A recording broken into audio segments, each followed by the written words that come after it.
¿Es verdad o mis ojos me engañan? No una, sino decenas de mentes tan jóvenes y ávidas de enseñanzas. Espero que su vocación encuentren. Para eso les recibo en mi casa.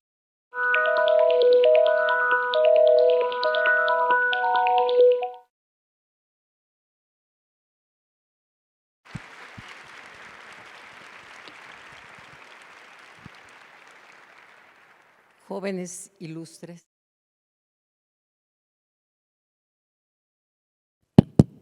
Me da mucho gusto encontrarnos aquí en este claustro este día.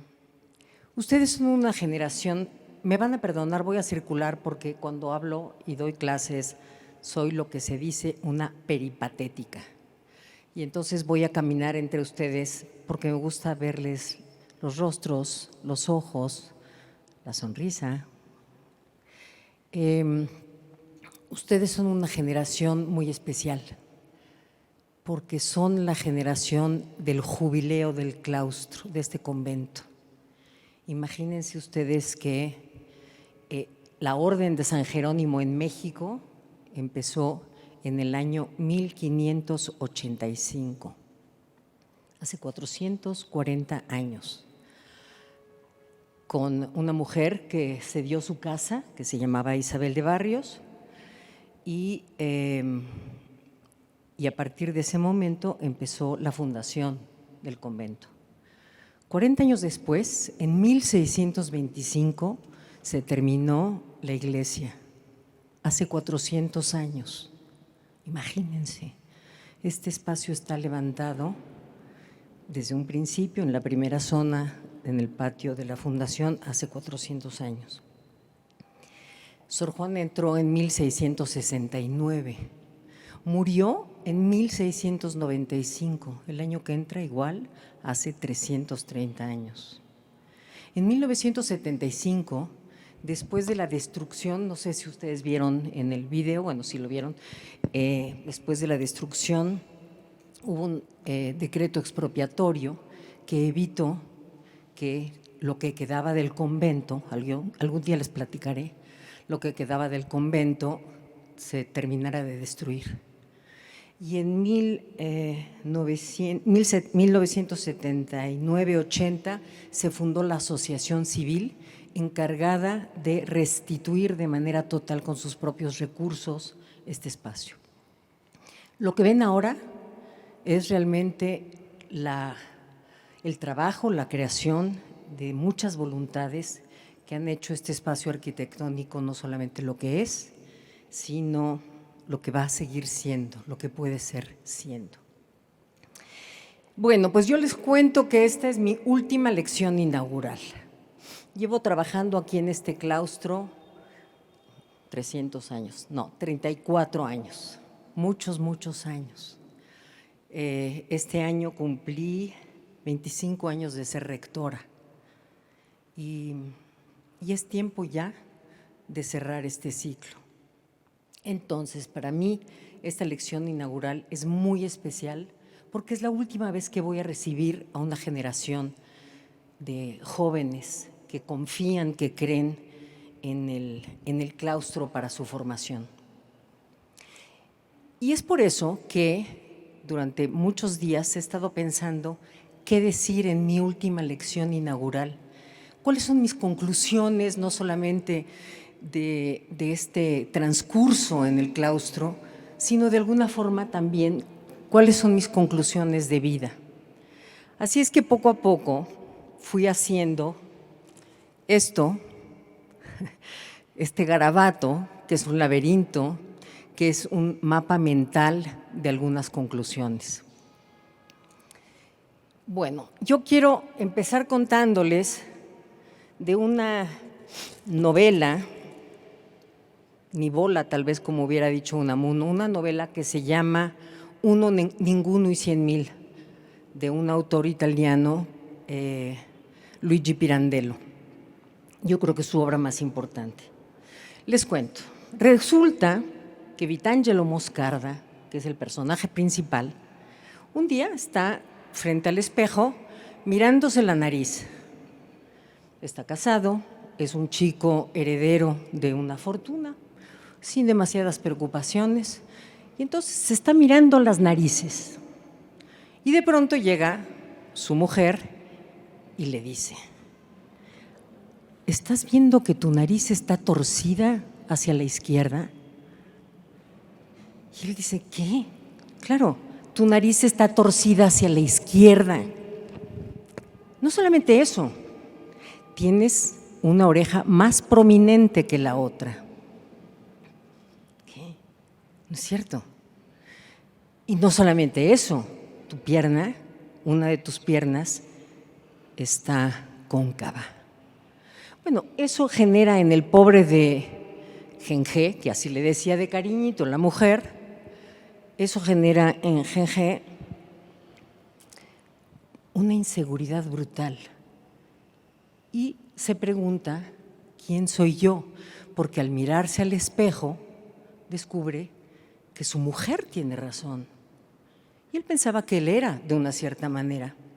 Y en ese momento él descubre que él no se ve vivir. No nos vemos vivir, los demás nos ven. Y tú eres una para ti misma, pero eres otra para tu mamá, para tu papá, para tu pareja, para tus hermanos, amigos, amigues, lo que sea. Pero nosotros no nos vemos vivir. ¿Y qué hace Moscarda después de todo este cuestionamiento brutal de su yo, de su identidad?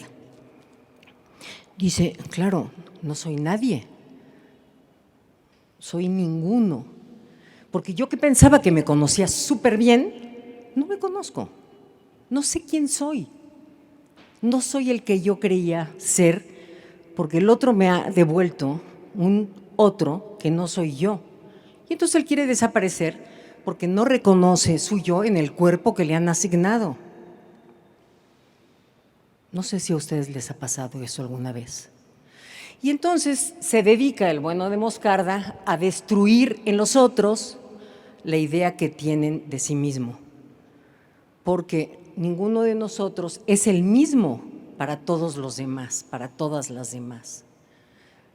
Hay gente, no sé si les pasa a ustedes, pero a mí sí me pasa, hay gente que nos saca lo mejor de nosotros, que nos saca lo peor de nosotros, que nos hace más simpáticos, más querendones, más odiosos, ¿no? Y podemos ser, en el espectro de las posibilidades del ser, de muchas formas.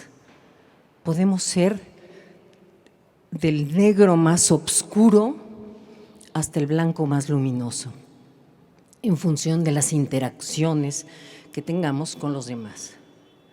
Bueno, de eso quiero hablarles hoy, del yo y de las razones por las que este claustro existe. Este claustro existe porque queremos que este espacio sea el espacio en donde podamos mirarnos al espejo en el tiempo, en donde ustedes puedan aprender a conocerse, en donde ustedes puedan desplegar lo mejor de ustedes. La pregunta de hoy es: ¿quién soy? ¿Quién soy? ¿Reconocen? ¿Sí?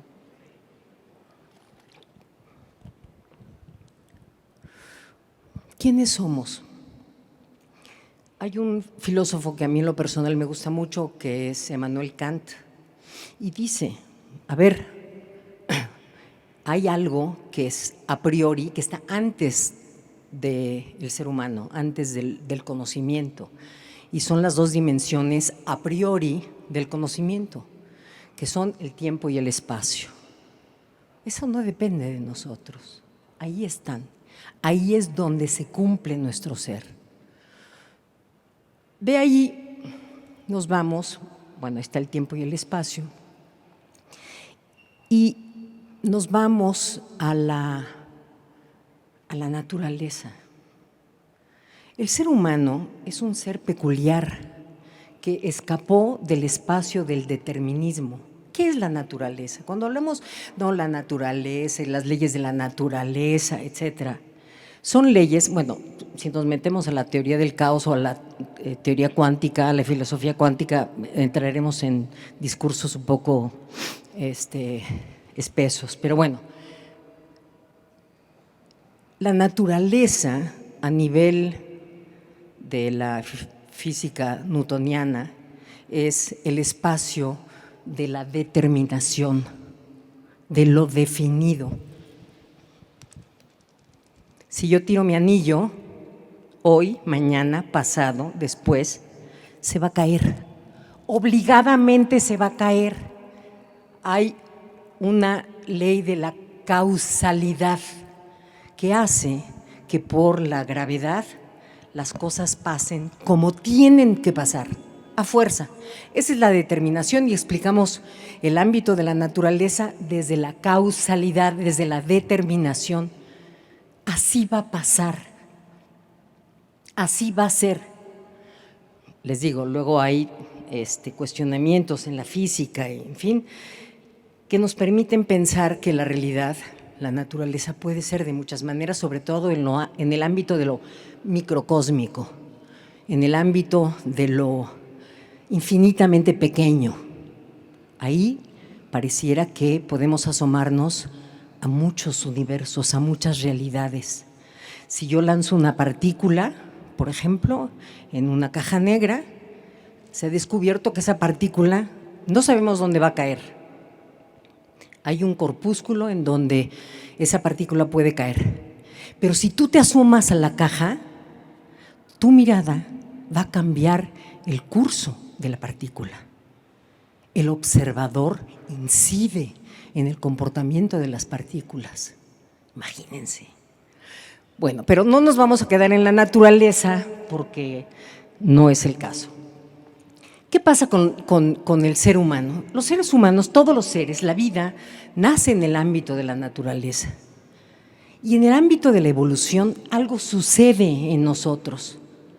¿Qué pasó? Que hubo esos homínidos que de pronto descubrieron que son distintos a lo que es. Imagínense los primeros homínidos, los primeros humanos, que están ahí sentaditos y miran el cosmos. Es de noche y miran el cosmos y de pronto se asombran. La interjección del asombro, ¡ah! ¿Qué es eso? Y en ese instante, en ese mismo instante, aparece el sentido de que yo no soy el cielo, yo no soy eso que veo ahí iluminado, yo no soy la lluvia, yo no soy las plantas, yo no soy el jabalí que por ahí asoma. Y en ese instante del asombro nace, creo yo, la conciencia. ¿Y por qué nace la conciencia? La conciencia nace porque nuestro cerebro se va conformando más allá del ámbito de la sobrevivencia. Si un animal se siente perseguido, hay una intuición, oye un ruido, siente que tiene que escaparse porque quiere seguir vivo, no quiere sufrir, pero eso es una intuición, eso es un instinto. Y el cerebro, es el cerebro inicial, ese cerebro reptiliano, hace que podamos sobrevivir. Pero al ser humano le fue creciendo, se le fue dando un cerebro distinto, que tiene lo que los neurocientíficos llaman el neocórtex. Este neocórtex es lo que nos permite tener conciencia. Esa conciencia que nos hace saber, intuir, que somos distintos, distintas de todo lo que es. Y nos hace sentir que hay un inicio de identidad. Yo no soy tú, tampoco soy tú, soy yo. Y esa conciencia es meramente una intuición en ese momento. ¿Saben cuánto se van a acordar de hoy? ¿Saben? A ver, cada segundo entra a nuestro cerebro 11 millones de bytes de información. Ahorita. No solamente están oyendo mi voz, oyen cómo retumba, oyen los ruidos de fuera, sienten la piel del compañero que está junto, sienten la mirada del otro. Bueno, pues de todos esos 11,000 bytes de información que llegan a ustedes cada momento, ¿saben de cuántos son conscientes? De 45. De 45 bytes, nada más. Ese es el nivel de su conciencia. Cuando decimos somos conscientes, no es cierto, funcionamos en automático. No sabemos de qué forma somos conscientes. Funcionamos en automático. Nuestro cuerpo, por suerte, funciona porque así está determinado. Imagínense que estén pensando, corazón late. Respira. Nuestro cerebro explotaría, no nos daríamos tiempo más que para hacer que el corazón lata. Cuando uno se enamora, quiere que no lata tan rápido. Esa es la conciencia. Y luego en el ámbito del cerebro se da otra dimensión, que es la memoria. ¿Qué es la memoria? ¿Por qué recordamos? ¿Por qué recordamos? ¿Qué es lo que recordamos? ¿Saben qué recordamos? Lo que nos importa, lo que nos movió, lo que está vinculado a nuestras emociones. Díganme una cosa, ¿ustedes no tienen la voluntad para recordar lo que quieren recordar? Ni siquiera para eso tienen voluntad. No sabemos qué queremos recordar. No sabemos por qué recordamos, pero recordamos. Imagínense ustedes que no hubiera memoria. No sabrías tu nombre, ¿cómo te llamas? Lexi. No sabríamos que Lexi se llama Lexi. No sabríamos que estamos donde estamos. No sabríamos del tiempo, no sabríamos del amor o del dolor, no sabríamos del universo, no sabríamos de nuestra pequeñez. ¿Cómo recordamos? ¿Por qué recordamos? ¿Qué es lo que hace que recordemos? Si somos conscientes solamente de esos 45 bytes por segundo, si eso somos conscientes, ¿qué es lo que voy a hacer para recordar? Así de frágiles. Si no tuviéramos memoria, imagínense, si no tuviéramos memoria, no habría lenguaje. No podríamos saber nada, el silencio. ¿Qué pasa cuando la conciencia y la memoria se juntan? Entonces empieza el sentido, empieza la conciencia del tiempo, empieza la duración. Y luego hay otra cosa. Está, además de la conciencia y la memoria, otra cosa, de la memoria. Pero ven, así funciona la memoria. ¿Cómo recordamos? Hay 3 dimensiones del olvido. Hay muchos pecados de la memoria, pero hay 3 dimensiones del olvido. Y estoy segura que les ha pasado. Lo transitivo. Te afirmo que no te acuerdas qué desayunaste el jueves pasado. Es transitivo. No lo sabes. Una segunda dimensión de la memoria es la distracción. ¿Dónde puse mis anteojos? ¿A qué entré a la cocina? ¿Cuál es el número de teléfono? Bueno, ahora ya no porque tenemos los teléfonos. Pero a ver, por distracción. Nos olvidamos de las cosas porque estábamos distraídos. Y un tercero es el bloqueo. Y aquí los psicólogos en algún momento me podrán decir cómo funciona el subconsciente, el inconsciente. y nos bloqueamos. A ver, yo estaba sentada con esta persona y ahora no me acuerdo de su nombre. Se parece a la tía esa que me pellizcaba de chiquita y la bloqueé. Chao. Y luego, teniendo conciencia y memoria, ¿qué hacemos? Podemos elegir a dónde ver. Vamos a ver el firmamento, vamos a ver un libro, vamos a ver, ¿qué vamos a ver? ¿Y cuál es la dimensión de la libertad? ¿Qué podemos elegir? Pero si ustedes se fijan, ¿somos libres de verdad? A ver, ahí tenemos una carga genética que nos atraviesa. ¿Por qué tienes los ojos marrones como los tienes? Los heredaste de alguien, de tu mamá, de tu papá, de la abuela, del abuelo, de alguien heredamos. Por supuesto la parte física, pero también las enfermedades, de pronto ciertos gestos, de pronto ciertos gustos. Estamos cargados genéticamente, pero además estamos cargados psicológicamente. Si en la casa de niños pasaron ciertas cosas, se nos fue formando un carácter, una forma de ser que nos hace un poquito ser lo que somos y que nos gusten ciertas cosas. A mí, por ejemplo, me gusta la música clásica. ¿Por qué? Porque mi mamá y mi papá oían música clásica todo el día. Mi mamá tocaba piano y la música me conmueve de manera especial.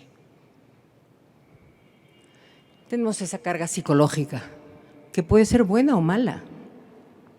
Nos puede haber causado felicidad, pero nos puede haber causado dolor también.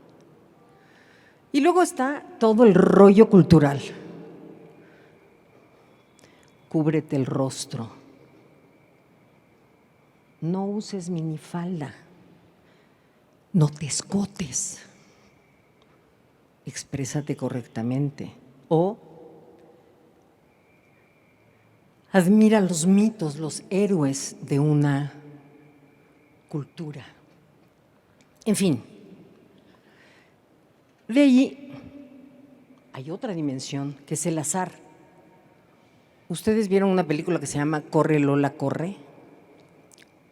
Bueno, se las recomiendo mucho porque es una película en donde lo que pasa es que el destino o el transcurso de una vida se da por la diferencia de un microsegundo en donde un personaje no entra al metro a tiempo.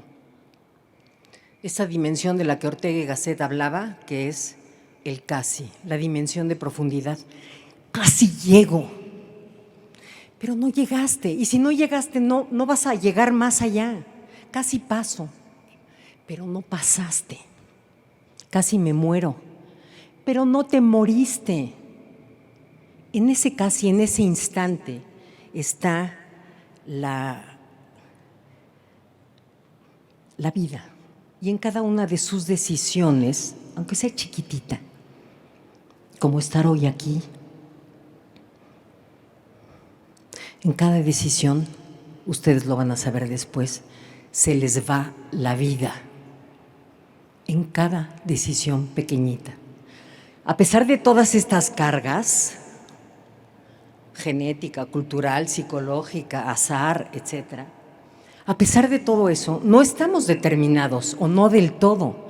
Y por esa pequeña fisura, pequeñita, pequeñita, se mete el haz de luz de la libertad. Hay una canción de Cohen que me encanta, que justamente de eso habla. Bueno, y luego nos vamos al ámbito cultural. ¿Qué es la cultura? No es solamente irte a un concierto, no es solamente leerte el libro, no es solamente expresarte en español, o expresarte con memes, o expresarte o vestirte de una cierta forma, o escuchar. No. La cultura es un ámbito de referencia de lo que somos, es lo que nos explica como comunidad, es lo que le da sentido a una comunidad y al sentido de pertenencia. El sentido de seguir siendo. Es la forma en cómo las comunidades garantizan su supervivencia y la convivencia. Y los seres humanos en el ámbito cultural nos hemos dado normas, formas de ser y de convivir. Pero esa cultura no está dada de una vez y para siempre. Si, por ejemplo, vemos la gastronomía y vemos que en una comunidad había ciertos ingredientes y esos ingredientes nos sirvieron para comer de cierta forma. Y luego llegó la conquista y la nao de China, que trajo más ingredientes. Y si nosotros analizamos qué es el mole, bueno, pues ahí podemos descubrir de historia, de geografía, de comercio, de cultivo, de los ritos, de las tradiciones, de las razones por las cuales comemos lo que comemos.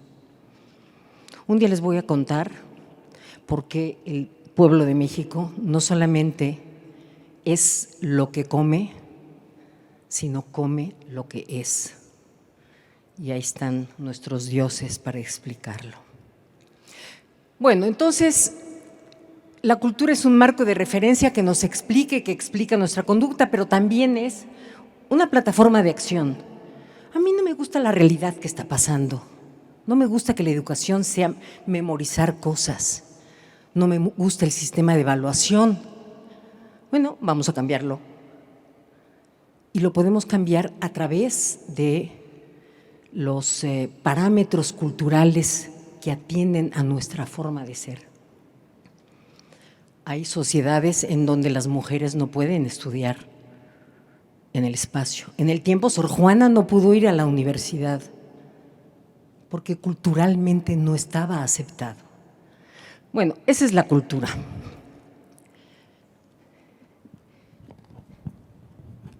Y luego tenemos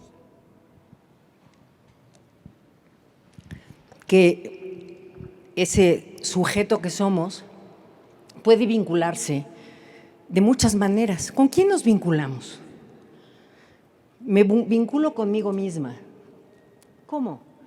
Pues dándome cuenta de lo que me pasa, yendo a una plática con algún amigo o amiga en donde le cuento lo que me pasa, o yendo a terapia, o mirándome al espejo. Yo les afirmo que todos o casi todos, todas, hoy se miraron al espejo y dijeron, wow, hoy voy a entrar a la universidad, qué padre, qué orgullo, ¿valdrá la pena? ¿Cómo voy a cumplir esto que soy? ¿Sé lo que soy? No sé, las preguntas que se hayan hecho. O el vínculo con las personas con las que despertaron o con quien desayunaron. Qué padre, ya llegó el día de entrar a la universidad. Ustedes se vinculan con ustedes mismos a través de distintas dimensiones. La conciencia, por supuesto, la memoria.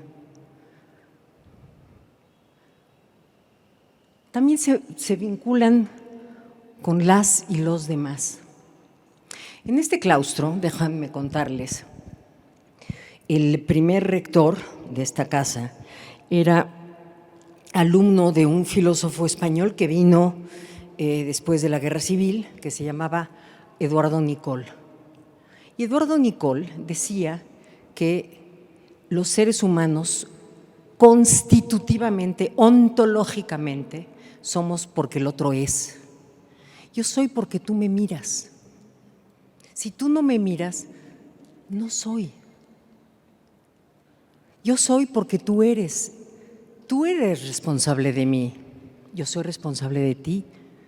Y en el vínculo con las y los demás se cumple ontológicamente el ser que somos. Y luego hay otra forma de vincularnos, el mundo. El mundo es este planeta en el que estamos y que tenemos que hacer que sobreviva. Y aquí está lo que hemos vivido, los sismos, la sequía, la falta de agua y toda esa dimensión de sobrevivencia que implica el mundo. Y luego está el vínculo que tenemos con el cosmos. El cosmos pensado como aquello que nos trasciende. Siempre siempre hay algo o muchas cosas que nos trascienden. Dios, para los que creen, las divinidades, los valores. Hay un astrocientífico, Carl Sagan, no sé si han oído alguna vez de él, el que escribió Cosmos, el que hizo la serie Cosmos. Y él cuenta que en una ocasión salió una nave hace muchos años, decenas de años, al espacio. Y de la NASA, esta instancia neuroespacial en Estados Unidos, de la NASA le dijeron: oiga, doctor Sagan, ¿qué quiere que haga esta nave? Ya está casi a la altura de Plutón. ¿Qué quiere que haga? Y Sagan dijo: quiero que la nave se voltee, bueno, que la cámara de la nave se voltee y saque la última fotografía de la Tierra. Y ya, le mandaron la fotografía y la Tierra era un puntito azul tan chiquito como Plutón, si es que ustedes pueden ver a ojo pelón Plutón, chiquitito. Y a esa imagen, sobre esa imagen, Carl Sagan construyó una idea y se llama el débil punto azul. Y dice: eso que ves, ese débil punto azul, es nuestra casa. Ahí pasa todo lo que nos pasa. Ahí estuvieron los héroes, ahí están los villanos, ahí están las personas que amamos, todos nuestros sentimientos, toda nuestra vida, toda la historia de la humanidad, todos nuestros descubrimientos, todo está reducido ahí. Así de chiquitos. Y si ustedes se fijan en el universo observable, y es observable porque la velocidad de la luz, que se cumple a 300 metros por segundo, no da para que llegue más universo a nosotros, porque no hay velocidad de la luz suficiente para que llegue. Entonces hay un universo observable, pero hay mucho más. Nuestra Vía Láctea ni siquiera se ve en esa imagen del cosmos. La Vía Láctea que es todas las estrellas que vemos. En esa fotografía del universo observable, toda nuestra Vía Láctea, con todas las estrellas, millones de ellas, no se ve. Pero aquí hoy yo soy la heroína. Qué chiquitos, qué chiquitos. Seamos un poco humildes para entender nuestro lugar en el cosmos. Bueno, luego, ¿qué pasa? Ya no me acuerdo cuál es el siguiente. Sí. Después de la memoria y la libertad, la conciencia y la libertad, hay una dimensión otra que es la creatividad, la imaginación, esa proyección en el tiempo de lo que puede ser.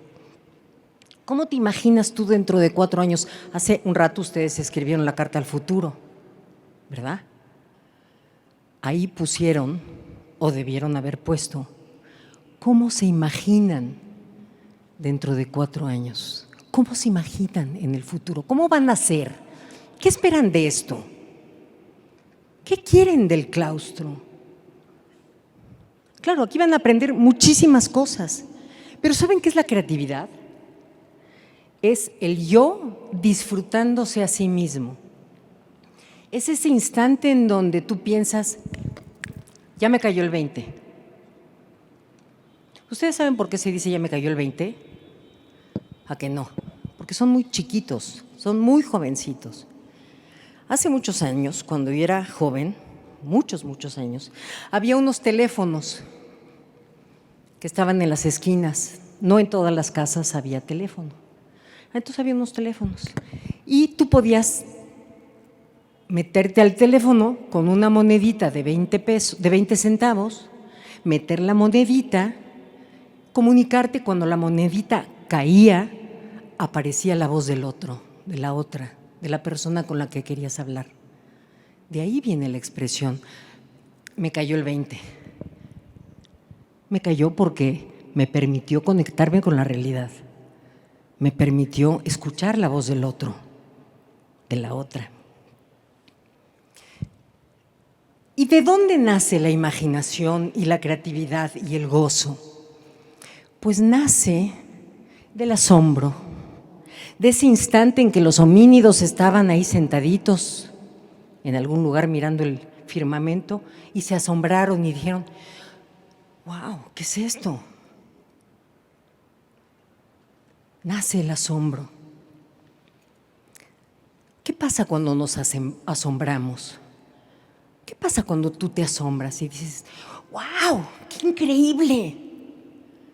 Pues empezamos a preguntar, empezamos a preguntarnos, a preguntarle, empezamos a preguntar. Y hay muchas formas de preguntar. ¿De qué color son los tenis de Evelyn? ¿De qué color son los tenis de Evelyn? ¿Por qué son blancos? ¿Cómo hicieron los tenis blancos? Empezamos a preguntar ¿por qué? Empezamos a preguntar ¿cómo? ¿Cómo es que gira el universo? ¿Cómo es que se cayó el anillo de la rectora mientras hablaba? Esos dos tipos de preguntas son preguntas que pueden ser respondidas de manera teórica, objetiva. ¿Por qué? Es que la ley de la gravedad y tú las traes. ¿O cómo? ¿Cómo gira la rueda? ¿O cómo funciona un rastrillo? O lo que sea. Esas dos preguntas son teóricas y objetivas, pero hay una tercera que depende de ustedes. ¿Para qué? ¿Para qué? ¿Para qué están aquí? En esa pregunta, en esa respuesta, a ustedes se les juega su yo. ¿Para qué quieren estudiar? ¿Para qué? ¿Para qué estamos aquí? ¿Qué sentido tiene la vida?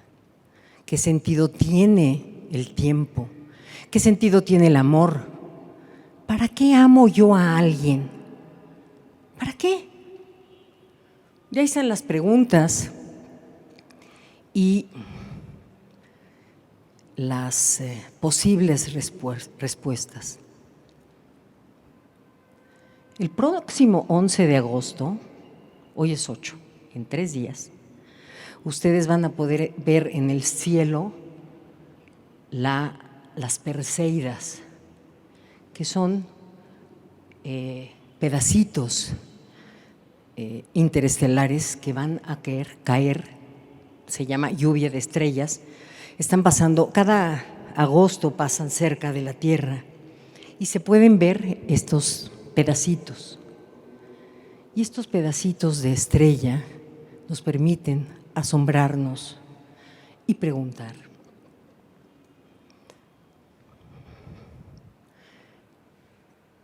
Y a partir de este saber o búsqueda del saber, las preguntas finalmente buscan, quiero saber.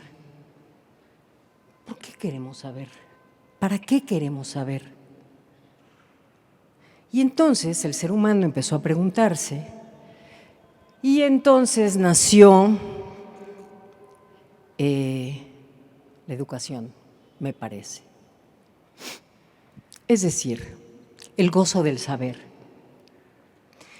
Como les dije, cada uno de nosotros puede ser de muchas maneras. Podemos ser de muchas maneras, pero ustedes, porque son conscientes, porque tienen memoria, porque tienen libertad, porque se preguntan, ustedes tienen que elegir una forma de ser. ¿Y qué es lo que nos ayuda a elegirnos, a elegir esa forma de ser que más nos gusta de nosotros, en la que puedo cumplir mejor mi vocación? ¿Qué vas a estudiar? Gastronomía. ¿Cómo te llamas? ¿Héctor? Héctor va a estudiar gastronomía. Y esto es un acto de esperanza. ¿Saben por qué? Porque Héctor y yo y ustedes, cada una, cada uno, cada une de ustedes quiere elegir, formar su ser. Y para eso las sociedades han creado un ámbito idóneo, que es el ámbito de la educación. La educación es un acto de esperanza porque creemos que podemos lograr que todo lo que somos pueda ser mejor, que nos pueda hacer más felices, no como una regla, no como una norma, no como un dictado, sino como un acto creativo en donde ustedes descubran el gozo de sí mismos, de sí mismas. Qué feliz soy haciendo lo que hago. No quiero estar en otro lugar. Hoy quiero estar aquí. Y tengo otras vocaciones. Dentro de unos meses quiero pintar, me gusta pintar. Quiero pintar. Y la educación es un acto de esperanza porque podemos abrirnos a la multiplicidad de lo que somos. Y también quien educa tenemos que cuidar del ser de los demás. Esa es mi responsabilidad, es la responsabilidad de todos los que estamos aquí en este claustro, es cuidar de ustedes, para que sean ustedes los que descubran cómo quieren ser. Y para eso creó la escuela. Ustedes saben, a mí me gustan las palabras y me gusta buscar y escarbar la etimología de las palabras. Y no me lo van a creer. ¿Saben qué significa escuela? Deberían de saberlo, es súper interesante. Escuela para los griegos significa el espacio del ocio, del tiempo libre. Este es el espacio del tiempo libre. Antes la gente tenía que trabajar para sobrevivir y luchar y las batallas. Y la escuela era el espacio del ocio, el espacio del tiempo libre, el espacio del descubrimiento, el espacio en donde los seres humanos podían humanizarse.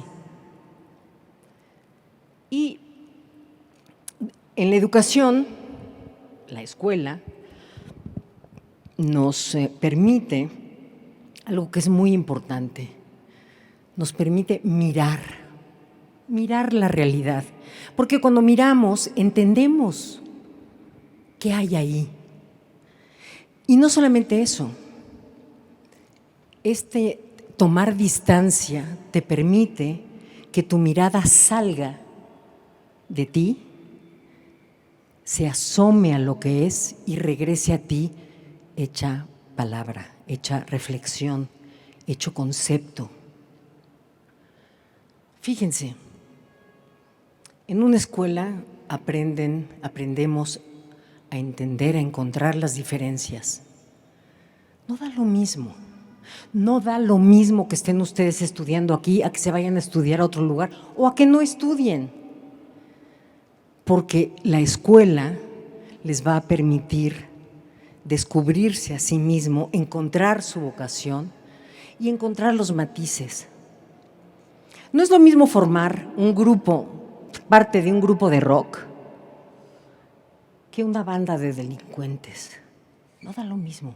En esa decisión se les va la vida.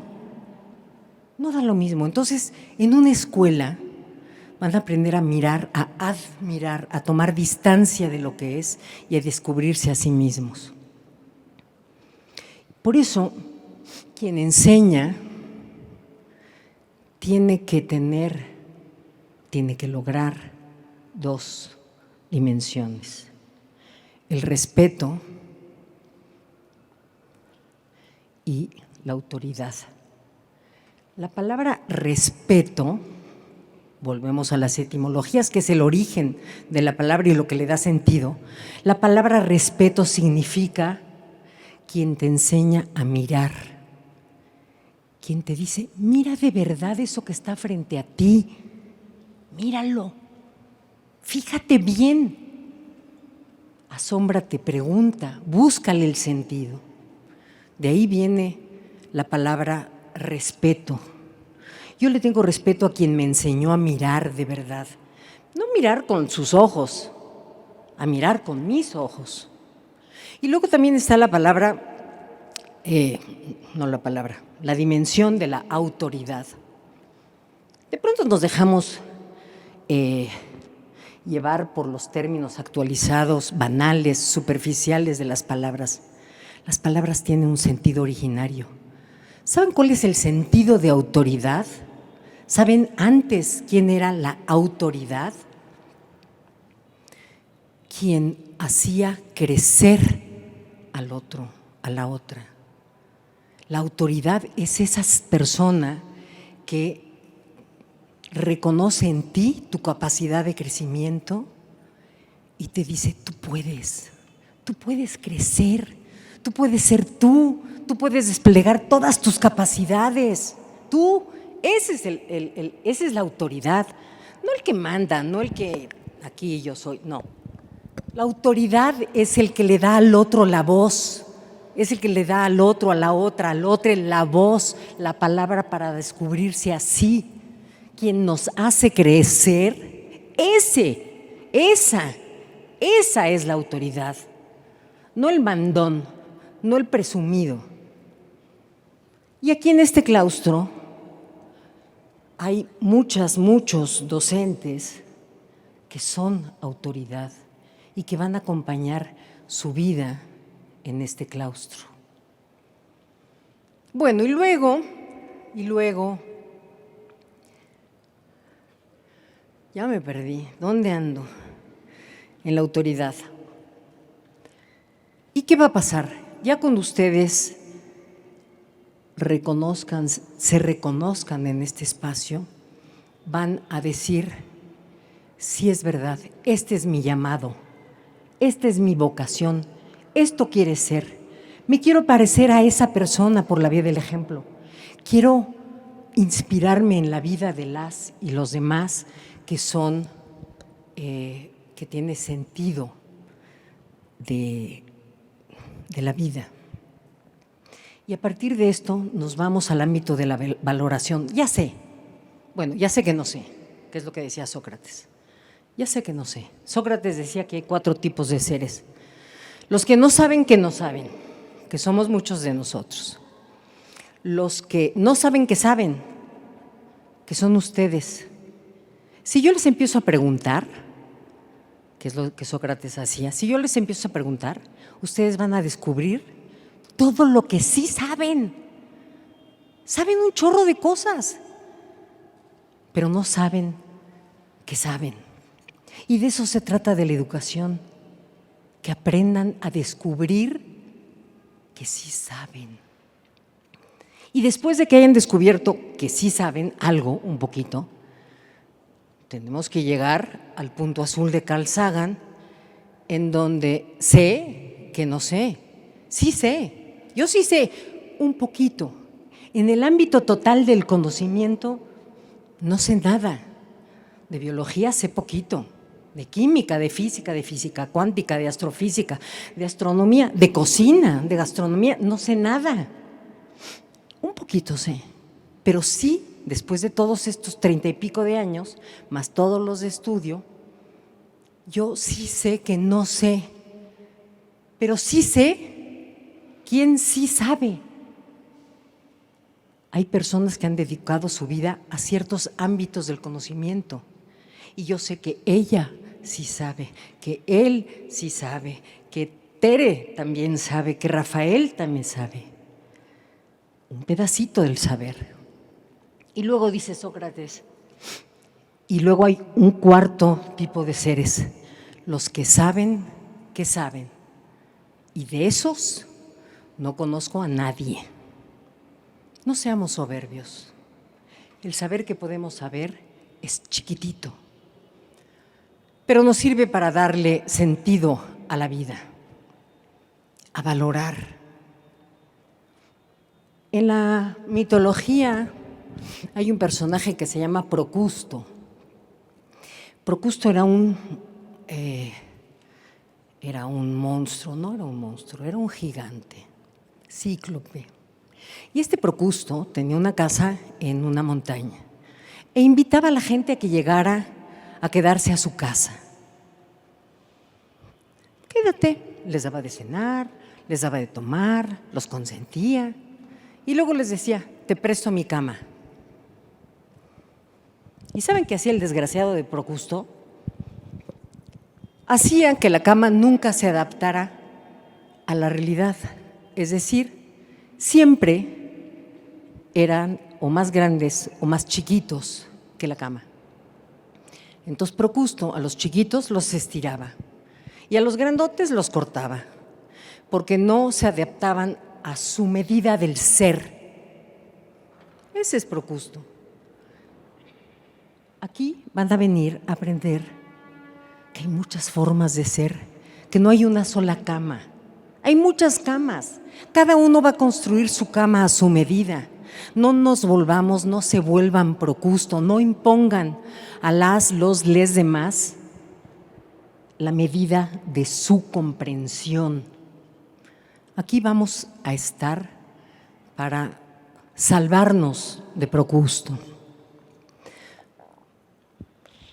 Entonces ahí está la valoración. Hay un personaje que yo amo. Hay varias personas del pasado que me gustaría conocer. Una es Sócrates, otra Sor Juana. Me encantaría conocer a Beethoven. En fin, ¿saben lo que hizo el loco de Sócrates? ¿Saben? Sócrates era este filósofo que fue acusado de corromper a los jóvenes porque los enseñaba a pensar. Y eso ponía en riesgo a la polis. Y entonces las autoridades, esas otras, no las que hacen crecer, sino las otras, los presuntuosos, los mediocres, condenaron a Sócrates a beber cicuta, un veneno. Bueno, pues estaba Sócrates ahí, uno de los discípulos le dice, Sócrates, te puedes escapar, vámonos, sálvate. Y él dice, no, porque si me voy a traicionar lo que soy y le voy a dar la razón a esas autoridades y voy a romper la ley y le voy a dar la razón a esas autoridades. Y se bebió la cicuta. Pero ¿saben qué hizo antes de beberse la cicuta? Alguien tarareó una canción y dijo, oigan, tráiganme la partitura. Bueno, no había partituras, pero tráiganme la partitura de la canción y tráiganme mi flauta. Y los discípulos, ¿es en serio, Sócrates? Te vas a morir en 15 minutos, te vas a tragar la cicuta, te vas a morir. ¿Para qué demonios quieres aprenderte la flautita y tal? ¿Qué sentido tiene? Ese sentido tiene, que me voy a morir sabiendo que antes de morir me aprendí la melodía de la flauta. El gozo de lo inútil. ¿Para qué? Porque a mí me importa, porque ese es el sentido de mi vida. Sócrates con ese acto está respondiendo su ¿para qué? Y aquí queremos enseñarles a ustedes su ¿para qué? Para que en algún momento de su vida quieran tocar la melodía de la flauta. Porque sí, sin razones. ¿Por qué te enamoraste de tal persona? Porque tiene lisito aquí, fíjate. Sin razones, porque sí, porque se me pegó la gana. Porque ese fue mi llamado. ¿Por qué te gusta lo que haces? Bueno, y luego, Sor Juana. Algún día, si la vida da, les quiero platicar de Sor Juana, pero les quiero contar dos cosas de Sor Juana. Sor Juana decía, citando a un filósofo que se llamaba Baltasar Gracián, citaba, y se los dejo de tarea para que lo piensen, Decía, las ventajas en el entendimiento lo son en el ser. Las ventajas en el entendimiento lo son en el ser. A mayor saber, ese saber profundo, ese saber de sí, a mayor saber, soy más. Ontológicamente, soy más, porque entiendo más. Y les recomiendo que lean la respuesta a Sor Filotea. Y luego Sor Juana escribe lo que ella llama la única obra que escribió por su propio gusto, que es El Primero Sueño. En esa obra Sor Juana se inspira en un personaje de la mitología que es Faetón o Ícaro, que es un personaje que quiere llegar al sol. A ver, mi amiguito, se te van a derretir las alas. Ah, me las voy a pegar con cera. Mejor todavía. Y Faetón vuela y Sor Juana da cuenta del empeño del conocimiento por saberlo todo. Y Sor Juana descubre, no podemos saber nada. No podemos saber ni siquiera el breve curso de un riachuelo. Pero aún así, vale la pena. Y escribe entre los 900 y tantos versos del Primero Sueño, cegar, quedarnos ciegos por mirar al sol, es gloria del animoso y es vanidad de la vista, la ceguedad de los ojos. Atrevámonos a saber, porque el saber nos va a permitir valorar. Y cuando podemos valorar de verdad, podemos elegir bien. Por eso, ese es el lema de este claustro. Saber para valorar, valorar para elegir. Saber para elegir una forma de ser. Y ya, así de fácil. Bueno, jóvenes, les voy a contar otra historia. Ustedes, si cumplen su vocación, si descubren y pueden desplegar su ser de la mejor forma, se van a ganar la vida. No ganársela en chiquito, sino se van a ganar la vida con mayúscula. Poder estar aquí en este planeta hoy, ganarse la vida de manera que tenga sentido, que sean felices, que cumplan su vocación, que ayuden a las y los demás, que hagan de este un mundo mucho mejor, que asuman su responsabilidad. Y a eso los invito hoy, a que nos ganemos la vida así, con mayúscula. Sean todas, todos, todes muy bienvenidos. Me da mucho gusto verles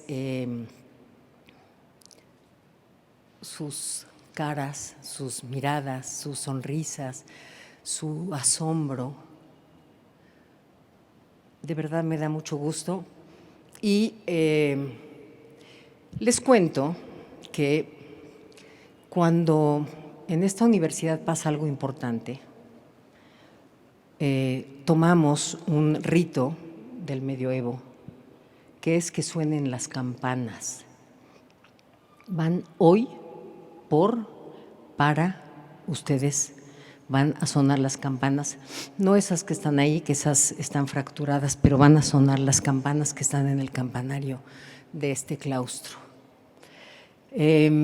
Ahora les vamos a entregar el reconocimiento a las personas que obtuvieron la beca Sor Juana.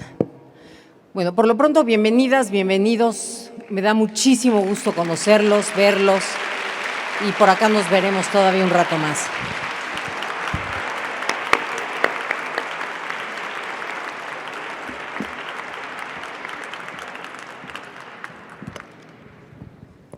Bueno, yo creo que todos se enteraron que hay una beca Sor Juana, que se le otorga a aquellas personas que venían con un excelente promedio de preparatoria e hicieron un estupendo examen de admisión. Y entonces se ganan la beca Sor Juana. Y el promedio es mayor de 9, ¿no? Entonces, la primera persona es Julia Sofía Chacón Parra. Julia.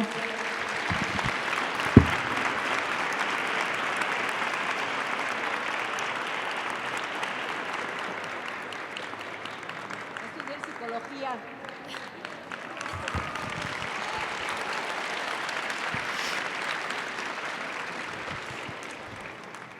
Mariana Carranza Sequeira, ella va a estudiar estudios y gestión de la cultura. Mariana, felicidades.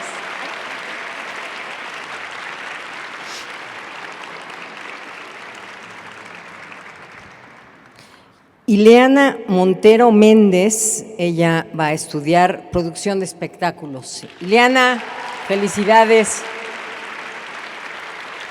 Felicidades.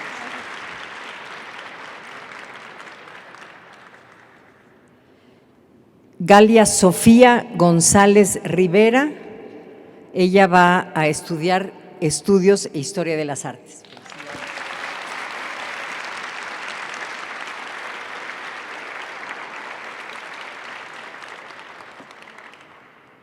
Dana Liliana Caballero Cambrón, ella va a estudiar escritura creativa y literatura.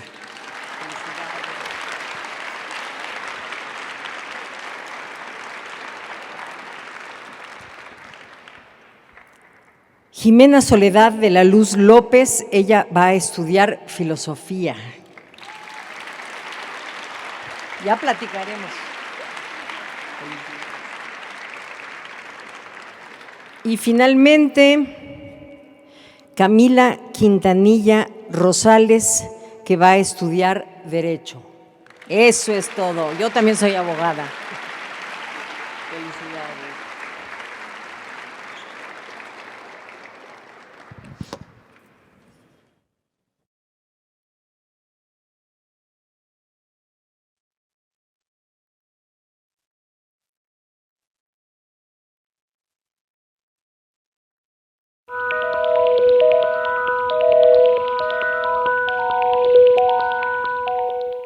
Hoy inicias tu vida universitaria. Disfruta el goce de tus saberes, que a tu salida sonarán campanas. Que logres este y todos los semestres la razón en sus múltiples escalas.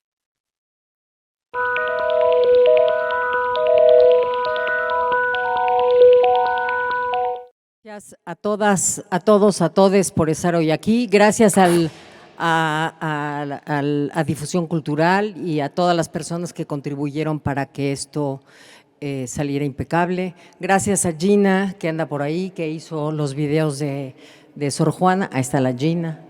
Gracias a las y los directores y, por supuesto, gracias a las y los miembros del Consejo Universitario. Y nada, nos seguimos viendo. Gracias.